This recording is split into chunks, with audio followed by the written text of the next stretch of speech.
अपने पिता के साथ एक जंगल में रहती थी। उसकी माँ को गुजरे हुए 2 साल हो चुके थे।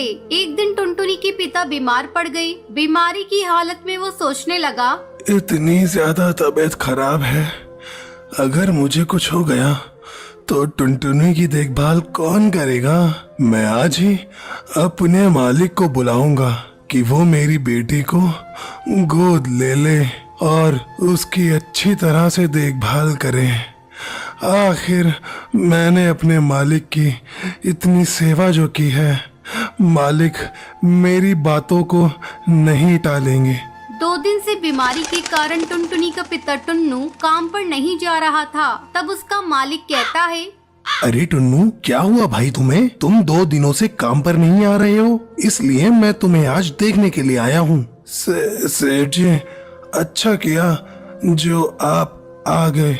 मैं आज ही आपको याद कर रहा था। ऐसा लगता है अब मैं नहीं बचूंगा सेठ जी।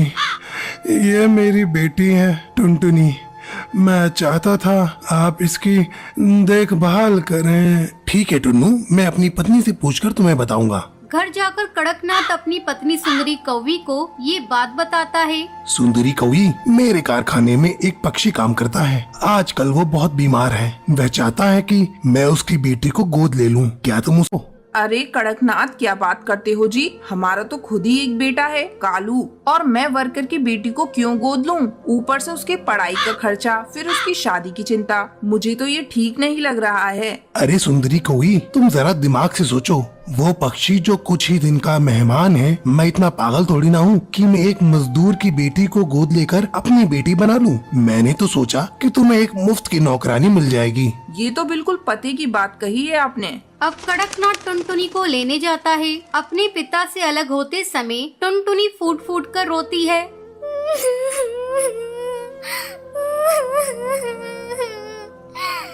बाबा, मुझे अपने से अलग मत करो।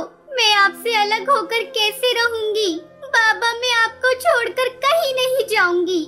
जा मेरी बच्ची, इसी में तेरी भलाई है। कड़कनाथ टुनटुनी को घर लाता है। घर आकर कड़कनाथ अपने काम में बिजी हो जाता है और सुंदरी कौवी टुनटुनी से मीठी मीठी बातें करने लगती है। टुनटुनी, तू कुछ खाएगी? नहीं माँ, मुझे भूख नहीं है। अरे सुन टुनटुनी, मैं तेरी कोई माँ नहीं हूँ। तू मुझे मेम साहब कहा कर। चल अब जा जाकर रसोई में सो जा। अगली सुबह सुंदरी कौवी टुनटुनी के पास जाती है। ए टुनटुनी, चल अब उठ। हमारे यहाँ इतनी देर तक कोई नहीं सोता।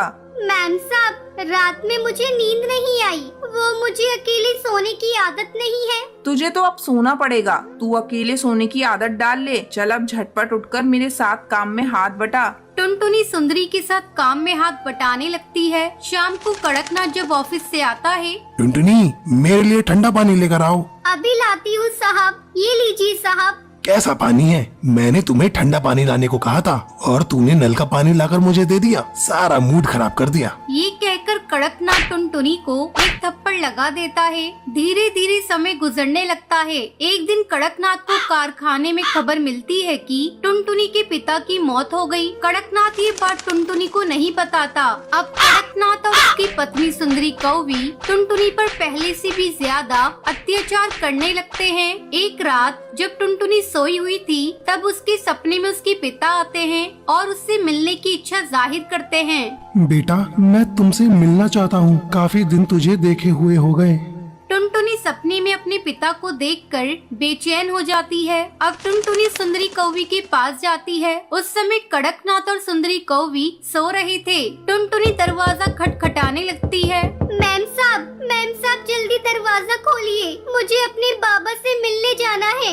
मेरे बाबा मुझे बुला रहे हैं। मैं अपने बाबा के पास अभी इसी वक्त जाऊंगी। अरे टुनटुनी, इतनी रात हो गई है, तुम हम लोगों को परेशान क्यों कर रही हो? कौन सी आफत आ गई? मैम साहब, अब मैं यहाँ एक पल नहीं रहूंगी। मेरे बाबा मुझे बुला रहे हैं। मैं अपने बाबा के पास अभी जाऊंगी। चुप हो जा कमबख्त, सारी नींद खराब कर दी। कल सुबह बात करेंगे, चल अब भाग यहाँ से। टुनटुनी रोती रह जाती है, लेकिन कड़कनाथ और सुंदरी कौवी पर उस बच्ची के रोने का कोई असर नहीं होता। ये सब कालू कौवा देख रहा होता है और कालू को टुनटुनी पर दया आती है, लेकिन कालू कौवा कुछ कर नहीं पाता। एक दिन सुंदरी कौवी टुनटुनी को बेवजह पीट रही होती है, तभी कालू कौवा वहाँ आता है और टुनटुनी को बचा लेता है।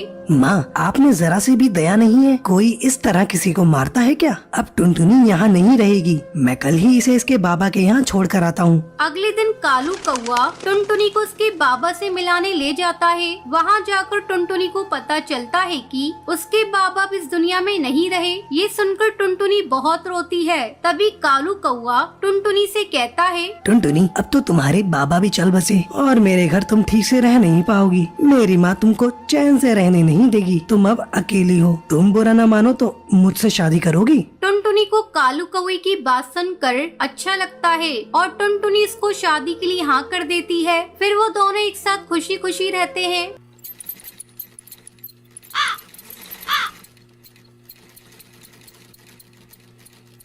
सुंदरवन जंगल में टुनटुनी चिड़िया अपनी माँ टूनी चिड़िया के साथ रहती थी। टुनटुनी चिड़िया को बचपन से ही सिलाई करने का बहुत शौक था।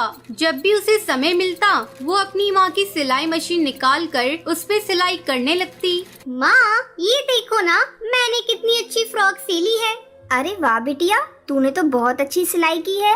लेकिन बेटा, तू अपनी पढ़ाई पर भी ध्यान दे। मैं तुझे एक बड़ी अफसर बनाना चाहती हूँ। तेरी परीक्षा होने वाली है और तू सिलाई करने में लगी रहती है।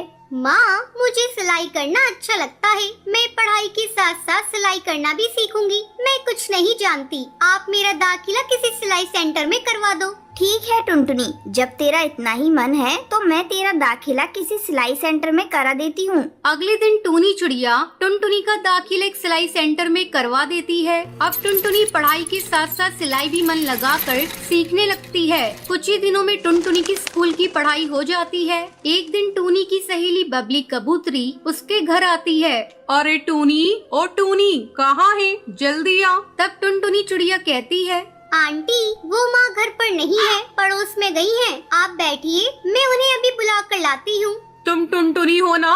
कितनी बड़ी हो गई है। जब मैंने तुझे देखा था उस समय तू बहुत छोटी थी। पहचाना मुझे? मैं तेरी बबली आंटी हूँ। टुनटुनी, तू जाकर अपनी माँ को बुला ला। टुनटुनी चिड़िया पड़ोस में अपनी माँ को बुलाने के लिए चली जाती है। थोड़ी देर बाद टुनटुनी चिड़िया अपनी माँ को लेकर घर आती है। अरे बबली कबूतरी, तू कब आई? टुनटुनी, तू जाकर चाय बना ला। फिर टूनी चिड़िया बबली कबूतरी से बातें करने लगती है। बबली कबूतरी टूनी से कहती है, टूनी, तेरी बेटी बहुत प्यारी है। मैं इसे अपने घर की बहू बनाना चाहती हूँ। मेरा बेटा बंटी एक वकील है और उसके लिए मुझे तेरी बेटी जैसी ही एक संस्कारी बहू चाहिए थी। तेरी बेटी मुझे बहुत पसंद है। तुझे इस रिश्ते से कोई एतराज तो नहीं है ना? नहीं नहीं बबली कबूतरी, ये तुम कैसी बातें कर रही हो? मुझे इस रिश्ते से कोई एतराज नहीं है। मैं लाख कोशिश करके भी इतना अच्छा रिश्ता ढूंढ नहीं पाती।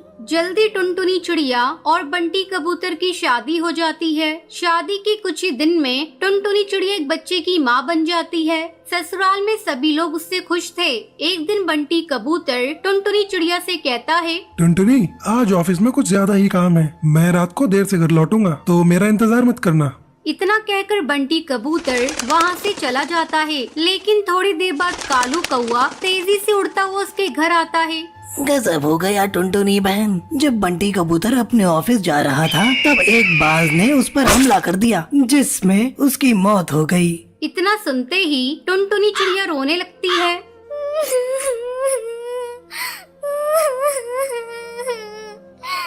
माँ जी, ये सब क्या हो गया? माँ जी, बंटी कबूतर के बिना भी ये घर कैसे चलेगा? टुनटुनी, तू हिम्मत मत हार बेटा।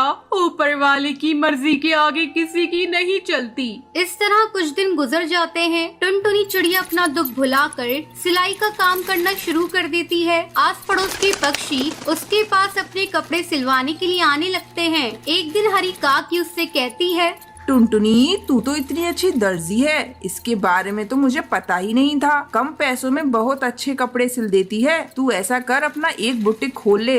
हाँ काकी, आपका सुझाव बहुत अच्छा है। मैं जल्दी ही अपना बुटीक खोलूंगी, लेकिन इसके लिए पहले मैं माँ जी से इजाजत लूंगी। हरी काकी के जाने के बाद टुनटुनी चिड़िया अपनी सास से बुटीक खोलने की इजाजत मांगती है। माँ जी, क्यों ना मैं अपना एक बुटीक खोल लूं, इससे अच्छी कमाई हो जाएगी। ठीक है टुनटुनी, तुझे जो अच्छा लगे वो कर। तू अपने बुटीक का अच्छे से काम कर, मैं तेरे बच्चे को संभाल लूंगी। जल्द ही टुनटुनी चिड़िया अपना बुटीक खोल लेती है। अब उसकी कमाई पहले से दुगनी हो गई थी। इस तरह टुनटुनी चिड़िया खुशी खुशी अपनी जिंदगी बिताने लगती है। सुंदरवन जंगल में कालू कौवा अपनी बीवी टुनटुनी और अपनी माँ टूनी के साथ रहता था। टुनटुनी और कालू कौवा टूनी के साथ बिल्कुल अच्छा बर्ताव नहीं करते थे। एक दिन कालू कौवा काम के लिए निकल जाता है। टूनी को बहुत भूख लगती है। वो टुनटुनी को आवाज लगाकर बोलती है, टुनटुनी बेटा, कुछ खाने को बना दो, बहुत भूख लग रही है। दोपहर भी हो गई है, मुझे दवाई लेनी है। खाने को भी मैं ही बना कर दूंगी। आपके हाथ पर क्या काम नहीं करते? दिन भर परेशान कर देती हो, कुछ तो काम कर लिया करो। बेटा, मुझसे काम नहीं होता, वरना मैं तुम्हें परेशान नहीं करती, मैं खुद ही सब कर लेती। हाँ हाँ, खाना खाने को बोल दो बस, तो भर भर कर खा लोगी। और थोड़े से काम का बोल दो तो हाथ पैर नहीं चलते इनके। इतना बोलकर टुनटुनी अपने कमरे में चली जाती है। टूनी चिड़िया भूखी ही रोते रोते अपने कमरे में जाकर सो जाती है। शाम को कालू कौवा नौकरी से आकर अपने कमरे में जाकर सो जाता है। टूनी चिड़िया भूखी प्यासी ही सोई रहती है, उसे कोई पूछने नहीं आता। दूसरे दिन टूनी की तबीयत खराब हो जाती है। टूनी कालू कौवे के पास जाती है और बोलती है, बेटा कालू, मेरी तबीयत आज कुछ ठीक नहीं है और मेरी शुगर की दवाई भी खत्म हो गई है, जरा बाजार जाकर ला दो।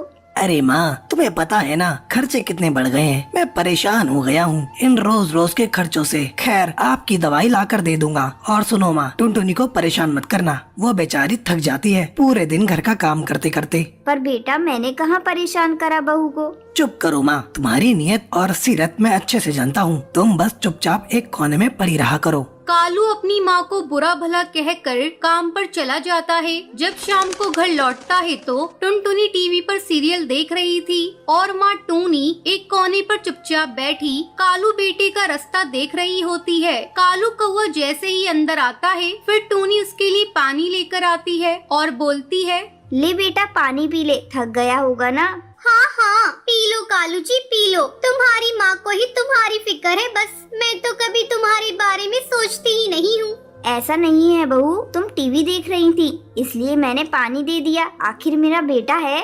अरे सब समझती हूँ मैं आपकी हरकतें, कितनी चालबाज हैं आप, घर में फूट पड़वाना चाहती हो।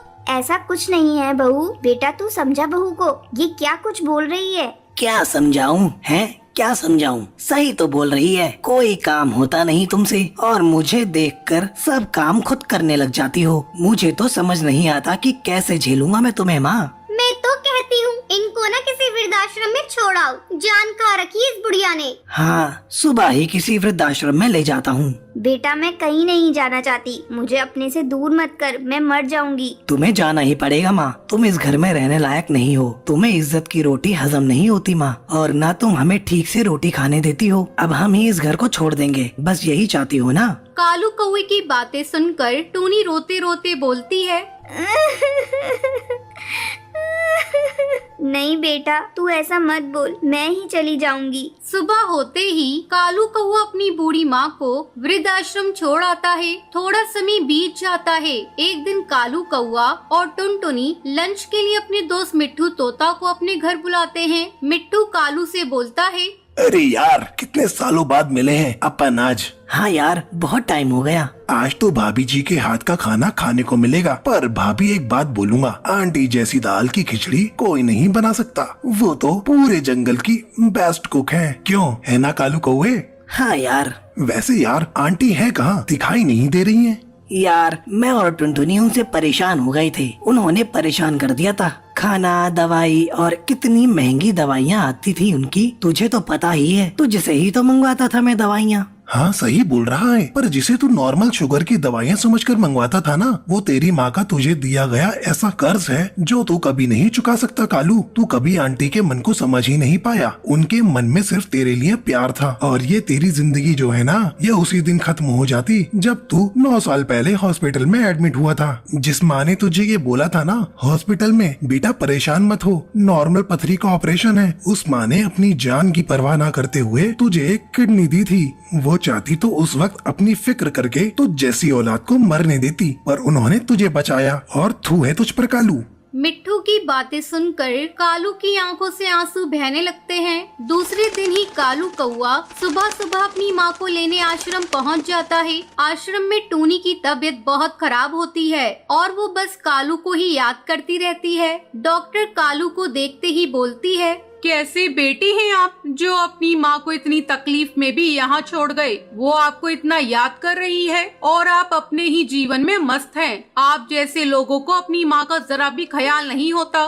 डॉक्टर आप उन्हें ऐसे मत डांटिए, उनकी कोई गलती नहीं है, वो तो मैं ही बार बार बीमार पड़ती रहती हूँ। देखा कितनी अच्छी माँ है, तुम्हारी गलतियों को भी अपनी गलती बता रही है। तुम धन्य हो जो तुम्हारे पास माँ है। इस दुनिया में ऐसे भी पक्षी हैं जिनके पास माँ का साया तक नहीं होता। डॉक्टर की बातें सुनकर कालू अपनी माँ टूनी को रोते रोते गले लगाता है और बोलता है, माँ मुझे माफ कर दे माँ, मैं तेरे कर्जों को कैसे उतारूं? माँ मैंने तुझसे बहुत बुरा बर्ताव किया। माँ जी मैंने भी बहुत बुरी तरह से आपको परेशान किया, मुझे माफ कर दीजिए माँ जी। अरे मेरे बच्चों, माँ कभी अपने बच्चों से नाराज होती है? मैं तो बस हमेशा तुम्हें खुश देखना चाहती हूँ। और फिर तीनों खुशी खुशी घर आ जाते हैं।